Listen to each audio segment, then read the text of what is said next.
Sapi manusia itu mesti ono erake.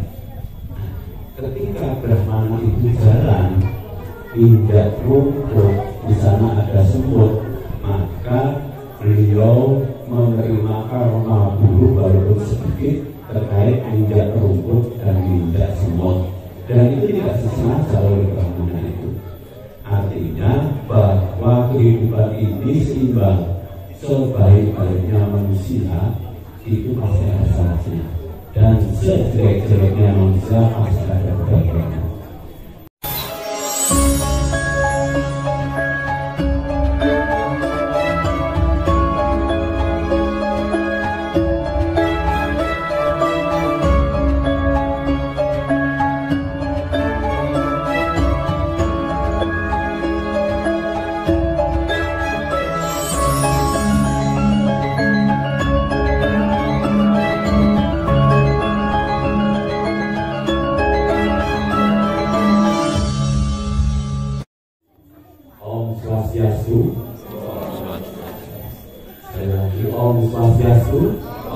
Swastiastu. Orang Hindu itu kalau ada salam Om Swastiastu harus dijawab Om Swastiastu. Perkara tangan tidak anjali nggak masalah, yang penting dijawab Om Swastiastu. Silakan orang di sepuh-sepuh yang sangat dihormatan, silakan Wasi Pinanto Pandito dengan sampul semangat kekaten panggah dan insi. Kemudian adik-adik saya yang sangat bersemangat. Saya masuk di Guru Alam Takdir Dharma ini kaget, Bu. Karena terakhir saya masuk di sini beberapa bulan yang lalu itu kondisinya belum seperti ini. Jadi pura ini ada kemajuan yang sangat pesat terkait dengan pembangunan. Asumaro bahwa pada hari ini panggilan semua dapat menikmati pura yang sangat indah. Dulu 25 tahun yang lalu saya di sini itu puranya tidak seperti ini. 25 tahun lalu kira-kira. Ketika saya masih bujang, ketika saya belum dari Bentri, saya bersama teman-teman Pak Peminas, Pak Eko Surati, dan teman-teman yang lain berkunjung di pura ini masih belum seperti ini. Sekarang pura ini sudah indah dan megah. Terkait dengan itu pasti ada partisipasi masyarakat dalam rangka meningkatkan kualitas pura atau tempat ibadah umat Hindu di Indonesia. Baik Bapak Ibu, atas bantuan dari pemerintah yang nilainya 100 juta itu bisa diwujudkan seperti ini. Yang biasanya 100 juta itu tidak sampai seperti ini. Artinya ada partisipasi aktif dari umat Hindu yang ada di wilayah ini. Tepuk tangan untuk aliran ini. Kemudian saya diundang hari ini dalam rangka Hari Galungan.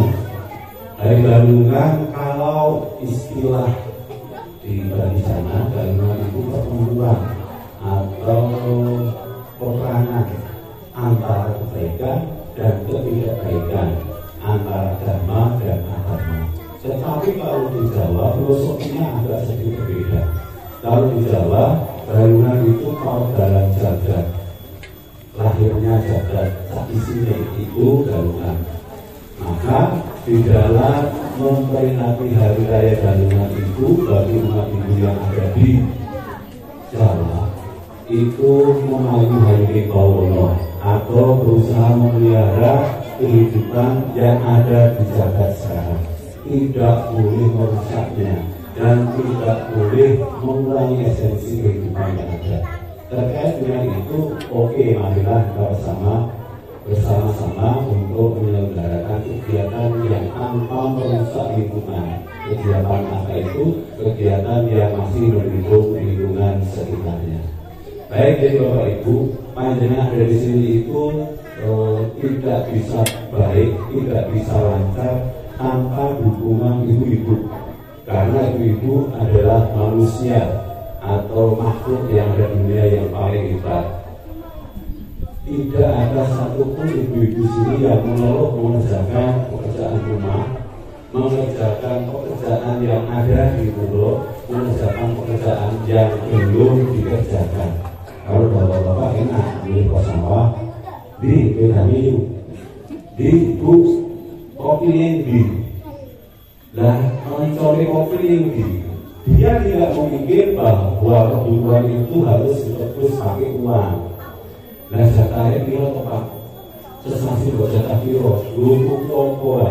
Nah terkait dengan itu, marilah kita terutama anak-anak, bapak-bapak itu menghormati keberadaan ibu-ibu, karena ibu memang sesosok makhluk yang paling hebat di dunia. Tepuk tangan buat ibu-ibu.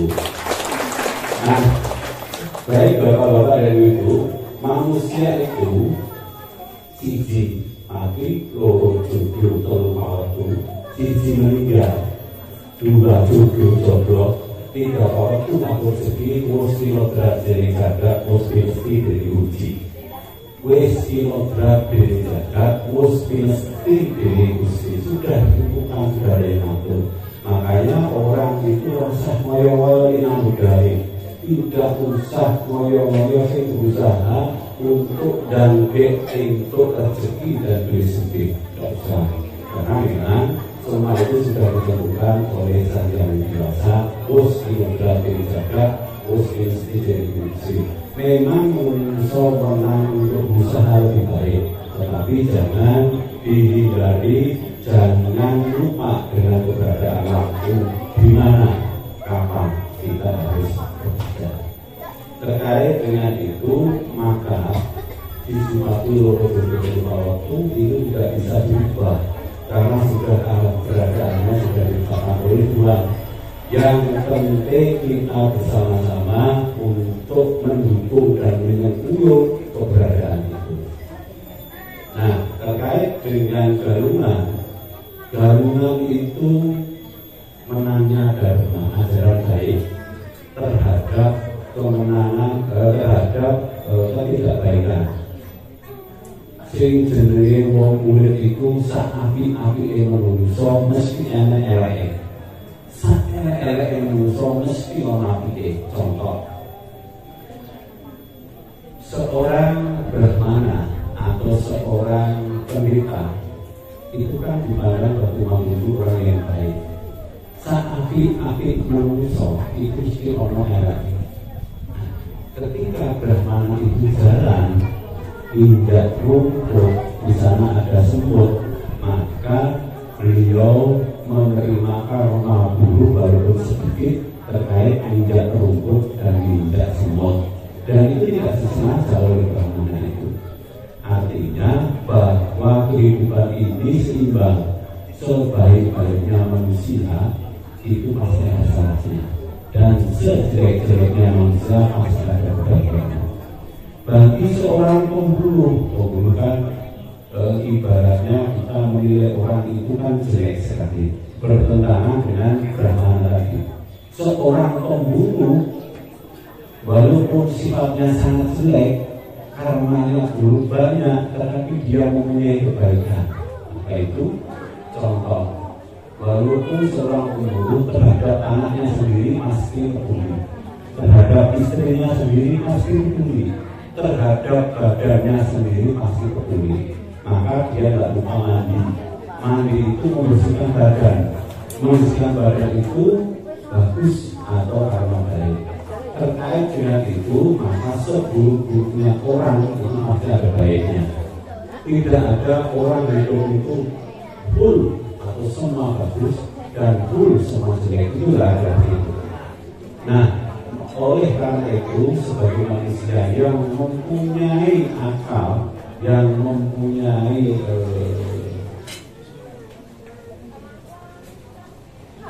yang bisa dipergunakan untuk memilih baik, maka yang jelek itu dipergunakan. Adanya omega, maka manusia itu mempunyai hak untuk menuju ke surganya sendiri. Manusia hidup tujuannya adalah sartam jaga kita dharma. Semua orang meninggal nanti diukur baik dan buruknya seseorang, maka seorang itu akan imbang. Misalkan kesalahannya ada 9, kebaikannya ada 1, maka di sana kesalahannya ada 9, endingnya nanti di neraka. Semua kebaikan itu akan ditebus di alam sana, akan ditempatkan di surga, dan semua keburukan akan ditebus di alam sana, ditempatkan di neraka. Seseorang yang sudah meninggal, walaupun dia memilih baik dan buruk, akan mengalami surga dan neraka sesuai jumlah karma baik dan karma buruk ketika dia masih hidup. Maka ketika hidup mempunyai kebaikan nilainya 9, maka di dalam sana rohnya akan dibawa ke alam surga selama 9 dan dibawa ke alam neraka selama 1. Artinya kalau waktu itu dihitung dengan jumlah 10, maka orang yang baik itu akan dibalas dengan surga, dan di neraka itu seimbang sejumlah. Kalau sudah di neraka kemudian tidak di surga, sesudah di surga tidak akan di neraka, sesuai dengan karma baik kita, dan karma itu tidak akan pernah mengingkari. Sesudah itu maka manusia manitis ulang untuk memperbaiki diri. Makanya di dalam hidup ada dikenal percaya kepada manitis atau lahir kembali. Oleh karena itu di dalam lahir kembali itu manusia dituntut untuk meningkatkan karmanya masing-masing. Makanya kalau orang itu sekarang ganteng, sekarang itu kaya, sekarang itu berada, itu kelahiran dari surga. Kelahiran dari surga, kelahiran yang mempunyai karma sana lebih baik, maka dia meniti dunia ini kondisinya lebih baik. Bagi teman-teman yang mempunyai tingkat kejahatan tinggi dan mempunyai sifat yang buruk dan mempunyai cacat tubuh, itu kelahiran dari negara neraka atau neraka. Makanya dalam kitab Parwa ada surga rohani Parwa, surga rohani Parwa ketika menjelaskan pendawa masuk surga. Jadi sebelum pendawa masuk surga, dia ditempatkan di neraka dulu. Selama dia di dunia itu nilainya berapa? Bobotnya 1, ya di neraka. Setelah satu di neraka, maka dia ditarik ke surga. Sejumlah dia dapat karma wasana yang baik. Nah kemudian bahwa di surga dan neraka itu bukan tujuan akhir. Tujuan akhir adalah moksa. Moksa itu namun dari orang Gusti. Kalau ulahnya orang hidup, moksa itu sunnah itu itu. Kalau ulahnya orang Muslim itu innalillahi wa inna ilaihi raji'un. Masing-masing mempunyai arti. Kalau doanya orang Hindu, semoga atmanya kembali kepada Paramatma, kembali nyauci. Kalau doanya orang Muslim, semoga rohnya diterima di sisinya, artinya di sisinya. Kalau orang Hindu mengaku jadi satu, kalau orang Muslim di sisinya Allah Subhanahu wa Ta'ala. Ini lebih bahagia dan mulia yang mana? Jadi satu apa di sebelahnya? Kalau yang meninggal 1 ya itu dekat ya. Kalau yang meninggal 1 juta ya semakin jauh ke sana. Ini gambaran secara umum terkait dengan konsep kematian dari Hindu dan dari Islam. Maka di dalam kehidupan ini yuk bareng-bareng untuk meningkatkan karma yang baik. Karma yang baik itu diperoleh dengan sangat mudah. Dan semakin kesini orang tidak tahu bahwa karma baik itu bisa dilaksanakan dengan mudah. Contoh, Bagi anak-anak kalau disuruh bokne dan mangkat orang san nonton video game sih. Bagi anak-anak yang disuruh bapaknya dan mangkat dan beli serampung orang san alasan sih kok aku lagi bulanan opo.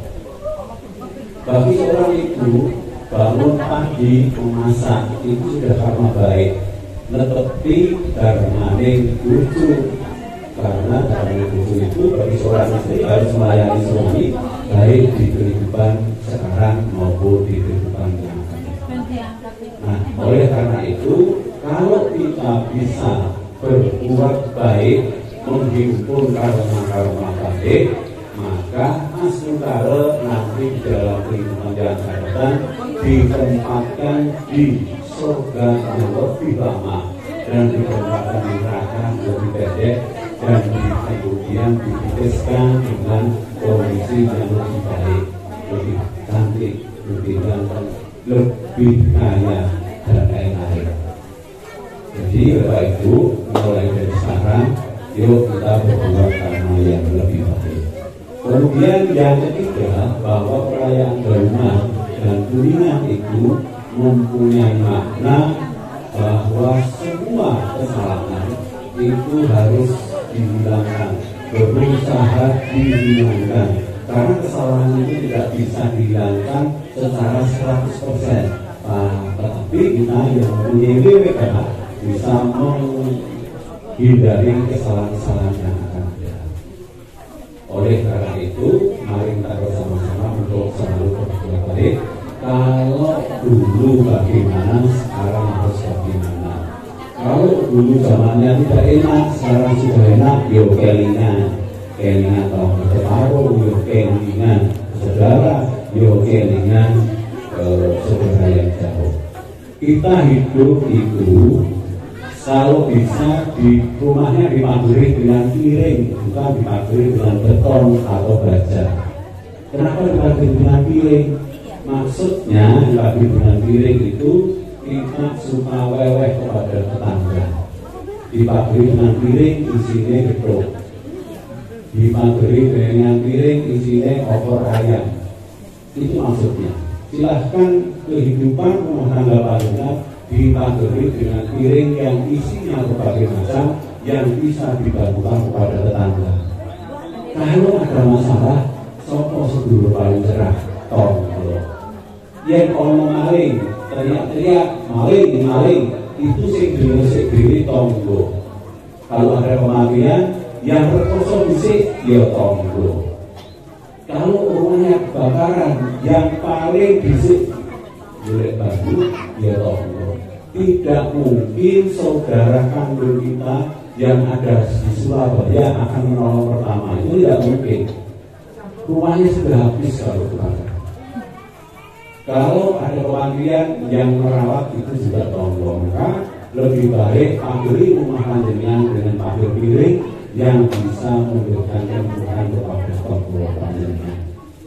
Nah, kebaikan-kebaikan seperti ini akan terhimpun di akhir hayat nanti. Kalau kita sudah surut kasih dan jadi akan tinggal, itu akan dikumpulkan dan akan terus dalam sana sejumlah apa yang kita berbuat, sejumlah apa yang kita lakukan di dunia ini. Kalau jumlahnya di sana sedikit, maka di alam neraka sedikit, dan kalau kebaikannya banyak di alam surga banyak, kemudian diberikan untuk memperbaiki itu.